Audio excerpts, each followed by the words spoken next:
Welcome back to my YouTube channel. So today I come to you with a very good news, okay? So there is another university I came across during my researches, and this university doesn't charge a penny as application fee. All you have to do is to request for application fee waiver. It's really simple and very straightforward. Their admission requirement, it's really basic. So I will encourage you to watch this video to the end, and please put in your application. I'll be right back.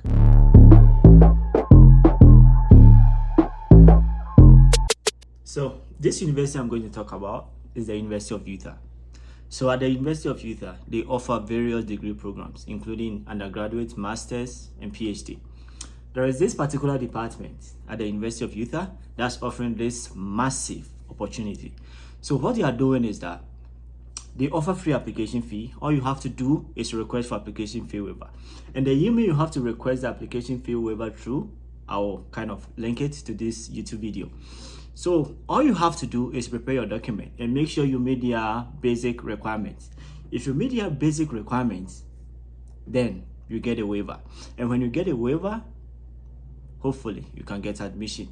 So I'm going to talk about all the requirements you need to meet in order to be admitted to this program. Oh, and before I forget, this Department of Chemistry at the University of Utah is only accepting application to their PhD program. So they are not accepting application to their master's program, only the PhD program. So please take note. So I'm going to go through the requirement now.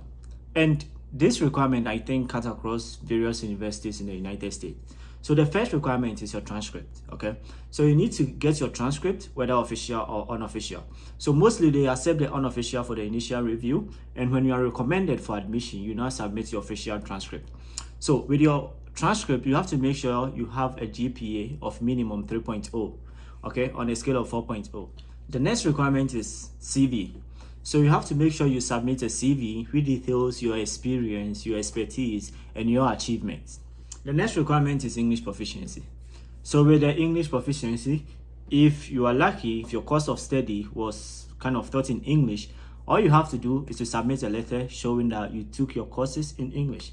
And most countries are recognized to be English-speaking countries. So if you are from any of these countries, all you have to do is to make sure you submit English proficiency, okay? You don't have to write any exams to prove that you can read English or you can understand English.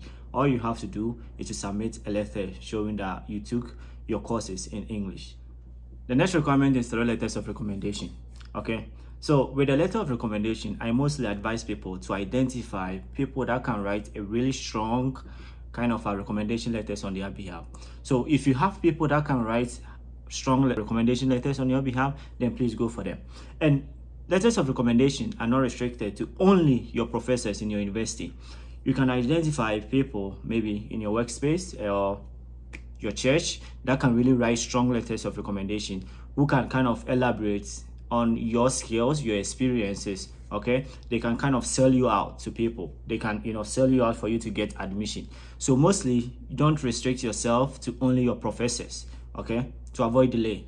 And please make sure the letter of recommendation, the person writing the letter of recommendation on your behalf, it kind of makes it official. Official in the case that it's on official letterhead, and then in case of the university trying to verify if the letter of recommendation is coming from somebody who is authentic, they could, be able to verify. So please, I'm not advising you to settle for anybody, like maybe your colleague or your friend or whatever. Make sure your recommendation letter is official. The next requirement I'm going to talk about is the statement of purpose. So mostly universities look out for some details whenever you submit your application, especially your statement of purpose. They want you to elaborate on some specific aspect of your life, including your motivation to pursue the PhD program, okay? So at the Department of Chemistry at the University of Utah, they mostly look out for these details I'm going to share with you. One is your motivation to pursue the PhD program in chemistry. What's actually motivating you to pursue this program? What's your motivation? What do you intend to achieve when you pursue this PhD program? Also, they want to know the career path you undertake after you complete your degree program. So that's one thing you have to take note, and one thing you have to elaborate whenever you are writing your statement of purpose. The other point is areas of research and specific research group of interest. So this department wants you to tell them the areas of research you want to pursue, okay? Whether it's been organic, analytical, inorganic, physical, medicinal, it depends on you. All you have to do is make sure you tell them the specific aspect of chemistry you want to pursue your PhD program in. And also you have to identify one or maybe not more than 3 specific groups in this department that you want to join when you are pursuing your PhD program. So please make sure you write about these details I'm giving you. The next point you have to focus your statement of purpose on is that you have to describe your experience and background that have prepared you to pursue the PhD program in chemistry. So mostly with the background, I'll advise you to focus on the courses that you took during your undergraduate studies, okay? Talk more about them, what you've learned so far, and also the research work that you did. You can write about it to show that you have experience on how to do maybe this assay or that assay, okay? So mostly if you base this write-up on your research that you did during undergraduate study, you get a lot of experiences to report, because you undertook one specific research on your own, whereby you studied various assays in order to solve the problem or the task that was given to you by your supervisor. So all this can be reported as your experience. The next point they want you to focus your statement of purpose on is additional info that supports your application and also provides relevant context. So here with the additional info, aside from coursework or aside from research, what can you add or what value can you bring to the department, okay?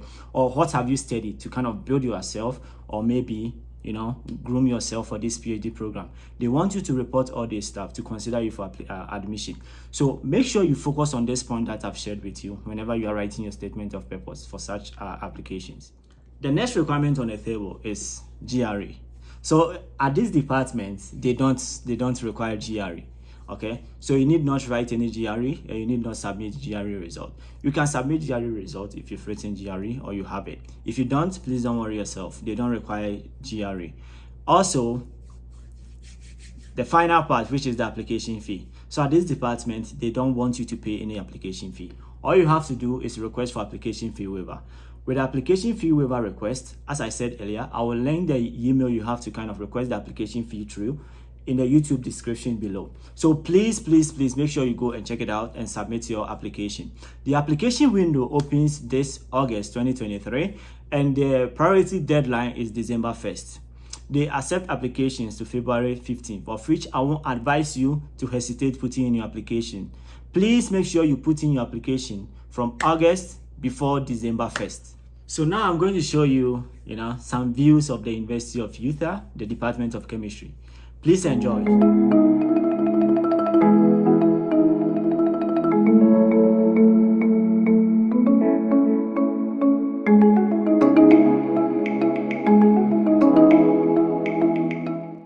Thank you once again for watching this YouTube video, and please don't forget to subscribe. Thank you. Bye bye.